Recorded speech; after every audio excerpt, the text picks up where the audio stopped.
Vamos a continuar con Reni y había quedado una pregunta en el aire. Eduardo, perdón, no había quedado ninguna pregunta en el aire. Yo tenía que continuar el planteamiento de que un país que no tenga metas a largo plazo simplemente no llega a ninguna parte. Es como el niño que no sabe qué va a hacer, qué va a estudiar. Sin embargo, hay el quinto plan de la nación. No establece metas a largo plazo, perdóname. Está el plan 4 de Sidor. No es meta. El plan de beca Gran Mariscal de Ayacucho. Nada de eso es una estrategia nacional a largo plazo. Nada de eso. Yo propongo y estoy proponiendo a mi país para que lo vayan considerando, porque esto debe ser objeto de consenso nacional. Esto no es que venga una persona y lo propone y debe ser objeto de consenso. Propongo que nuestro país, como estrategia nacional a largo plazo, como meta específica a 20 años, sea un país eminentemente agrícola, que Venezuela tenga como meta ser una potencia agrícola, por la sencilla razón de que si no nos moriremos de hambre. Ya estamos desabastecidos. Entonces, en el momento cuando el país efectivamente tiene razón, hay que ser un país agrícola. ¿Por qué? Porque tan solo dentro de 10 años no nos va a alcanzar todo el petróleo y todo el hierro para poder pagar lo que nos van a cobrar otras naciones por vendernos comida. Si es que no las quieren vender o no las pueden vender porque ellos la van a necesitar. Entonces, cuando tú dices nuestra meta, ¿podemos nosotros aspirar a ser una potencia industrial? Jamás. Jamás. ¿Con quién vamos a competir? Cuando nosotros lleguemos a desarrollar el plan Sidor 4, ¿dónde estarán las naciones desarrolladas industrialmente? No es que vamos a descuidar los planes industriales, en absoluto, ellos siguen su ritmo que está establecido.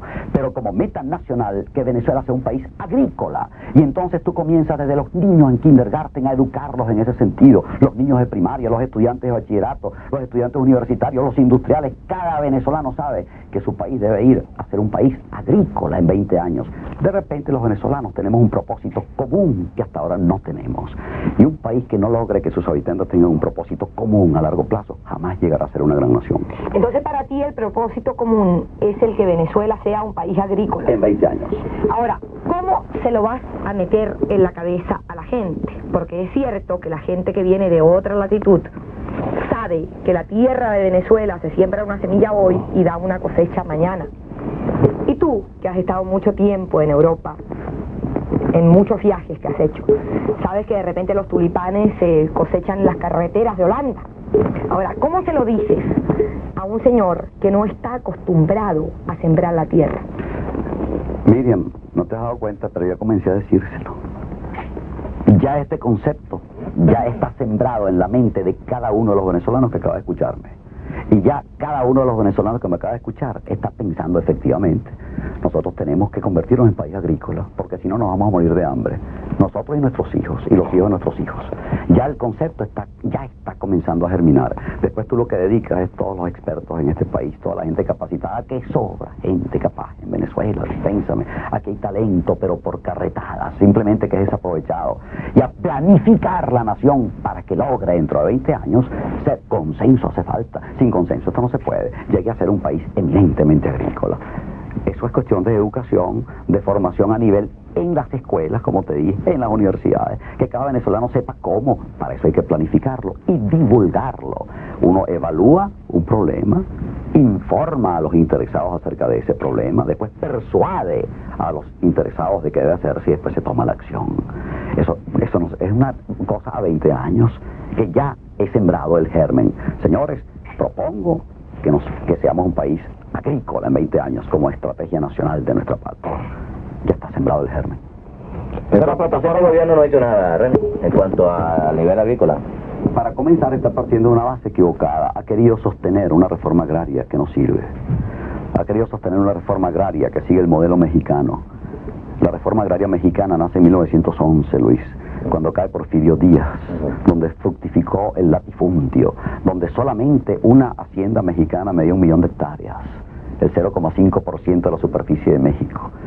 ¿Y para qué? Y como es natural, como una reacción de aquello, cuando viene la Revolución Mexicana, dice no, tenemos que compensar esto a nivel social, el campesino mexicano se muere de hambre, vamos a hacer la reforma agraria, vamos a dividir la tierra entre los campesinos.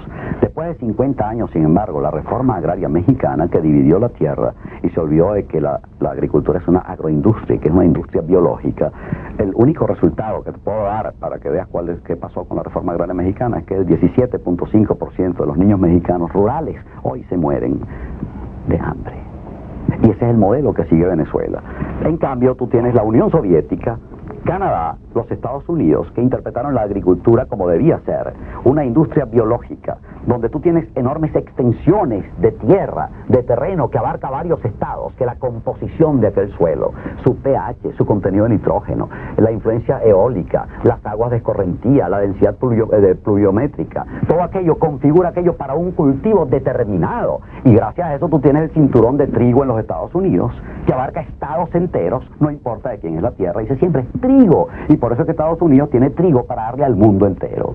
Y hay estados que son famosos porque dice siempre papas, como Idaho, y las famosas papas de Idaho, solo papas. ¿Por qué? Porque eso sirve para eso. Y entonces sus rotaciones de cultivo son en función de para lo que sirve aquel terreno. Ahora compárame ese concepto de agroindustria biológica como es, con el concepto de que tú das 10 hectáreas a un campesino para que siembre o no siembre, le das 10 hectáreas al lado a otro para que siembre rábanos, al lado le das 10 hectáreas a otro para que siembre papas, al lado le das 10 hectáreas a otro para que siembre caraotas, y tienes el resultado de la actual reforma agraria: cero producción agrícola. Es imposible no solamente aumentar la producción de un producto determinado, es imposible aumentar la productividad, porque ¿cómo vas a hacer tú para aumentar la productividad por hectárea? Entonces resulta que, fíjate que ¿dónde resulta la agricultura en Venezuela? Donde se están dedicando grandes extensiones a un solo cultivo, no importa de quién sea la tierra. Y después el campesino venezolano, en la medida en que le dan pequeños créditos que no le llegan completos porque lo sabemos, y que aquel hombre no tiene asistencia técnica porque lo sabemos, todo ese es un dinero perdido, es como tirarlo al río, y lo que hace es aumentar la miseria del campesino venezolano. Hay que crear la gran corporación campesina, la gran empresa campesina, donde el dueño de la tierra campesina hace sociedades de participación, donde tiene que contar con gerencia, la clase gerencial hace falta en una industria, y esto es una industria, donde además eso, clase gerencial significa administración, significa asistencia técnica, y el campesino te va a ganar por dueño de la tierra y por su trabajo. Así es como se concibe la agricultura, y en el país sobra gente que este tema lo domina como quiere y no es tomada en cuenta. ¿Por qué? Porque hay un dogma político de una reforma agraria al estilo mexicano que no sirve y que no la cambian. Hace falta pues despolitizar la reforma agraria. ¿Y tú no crees que ante la independiente? Perdón, no hay que Luis, crearle Luis conciencia? Eduardo No, Bello pregunto, tiene la palabra. yo no voy a preguntar. Luis Eduardo Bello tiene la palabra. Mira, Remy. Vamos a poner orden Pero aquí. avípate, Eduardo, porque... No, perdón, esto no es cuestión de que él ya para Remy, porque esa no es la intención. La intención es tratar de que el pueblo conozca a Remy en su nueva función política. Sí.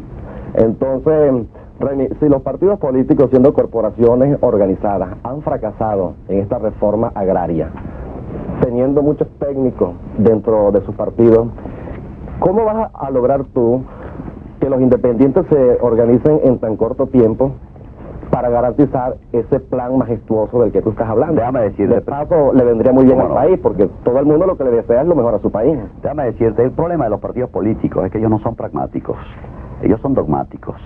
Y Acción Democrática está enmarcada dentro de su cuestión socialdemócrata, y el otro es democristiano, y están de cada uno, y el otro es marxista-leninista, y está cada uno dentro de sus dogmas. Y entonces se olvidan de que esos dogmas están superados hoy en día. Hoy en día hablamos de interacción de ideas. Hoy en día estamos hablando de otro tipo de mundo que está funcionando, entre paréntesis. Yo lo que estoy es al día con el resto del mundo. Son partidos que están con tesis ya pasadas de moda.